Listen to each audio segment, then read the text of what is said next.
Yo, what's going on, guys? Welcome back to the channel. Today, we're going to give you the best settings for Warzone and Black Ops 6 to give you the most FPS possible. Let's get into it. All right, guys, a quick tip real quick. Before we do these settings, you're going to want to go through your settings currently and just screenshot every single one of them. Just in case something happens, you can always refer back to your old settings and get back to where you were. All right, first, you're going to want to go over to the graphics settings. You're going to want to go to quality. The first setting we're going to want to change, if it's not at, you're going to want it at 100% for the render resolution. This is going to adjust based off your display. So mine's at 1920 by 1080, which you're always going to want this number at 100%. For dynamic resolution, you're going to want off. This is going to put extra load on your GPU. Upscaling and sharpening, and this is going to be different based on what graphics card you have. I use Fidelity FX CAS. You could also use NVIDIA DLSS. The Fidelity FX CAS is going to be the best looking one for the least amount of performance loss. You could throw on DLSS if you have an NVIDIA card, but I found the Fidelity FX is the best. Make sure to stay away from DLAA because it uses AI generation to improve your image quality. So anything that improves your image quality with AI or adding frames, you don't want, because it's going to cause input lag, and especially on Call of Duty, where it's a player versus player game, you don't want any input lag. All right, for the next one, the NVIDIA DLSS frame generation, you want that off. You do not want frame generation in this.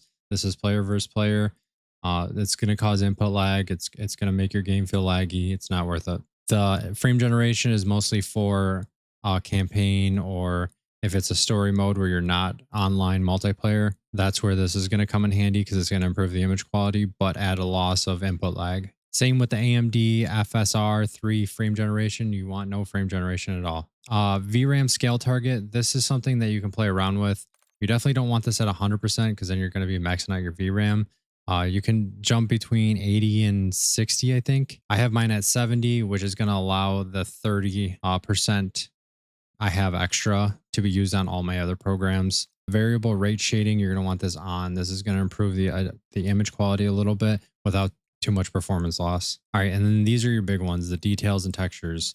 So you're going to want the texture resolution at normal, the texture filter at normal, depth of field you want off. This is going to cause a blur around your camera when you're aiming in. You do not want this at all.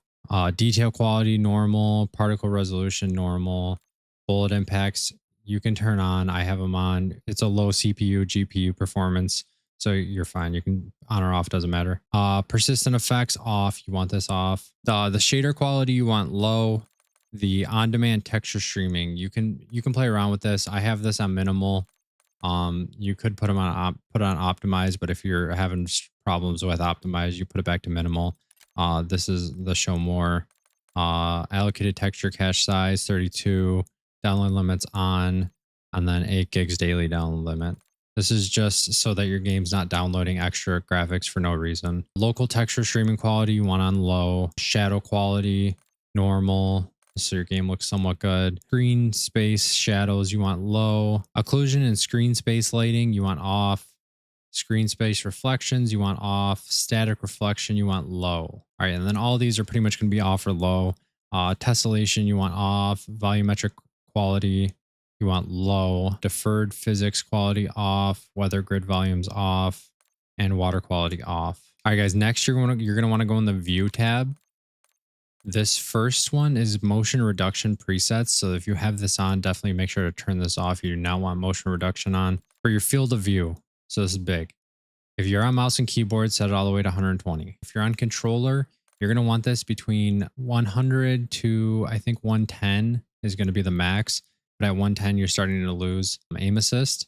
So I would say like 101, 102, you're going to get the most aim assist with the widest field of view. But if you're on mouse and keyboard, you can set this to whatever you want. I have mine set to 120 so I can see the most. ADS field of view.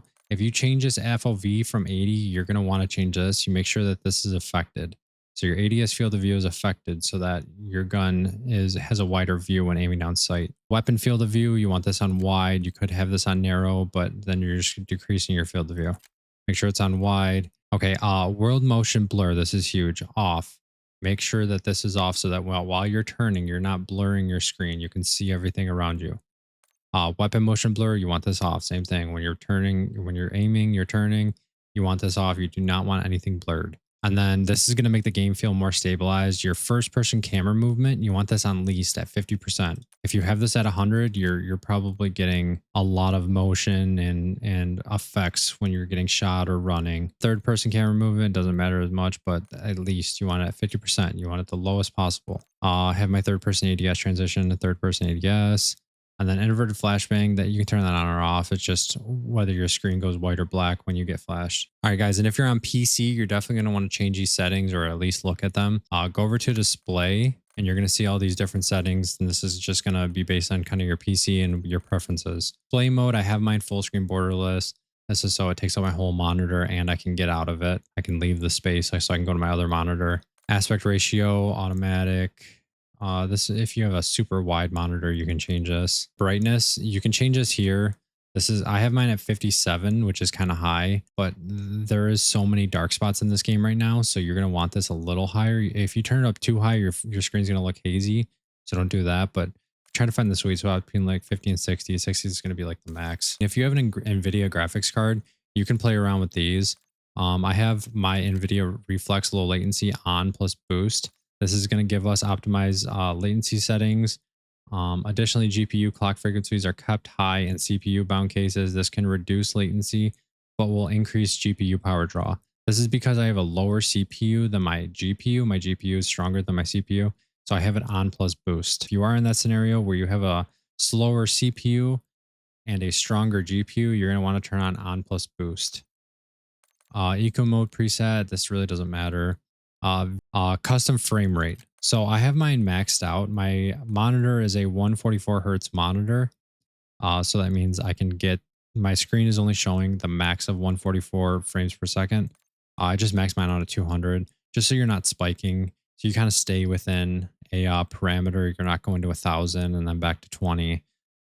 So it tries to stay, it stays less than 200. It peaks out at 200. Menu custom frame rate limit.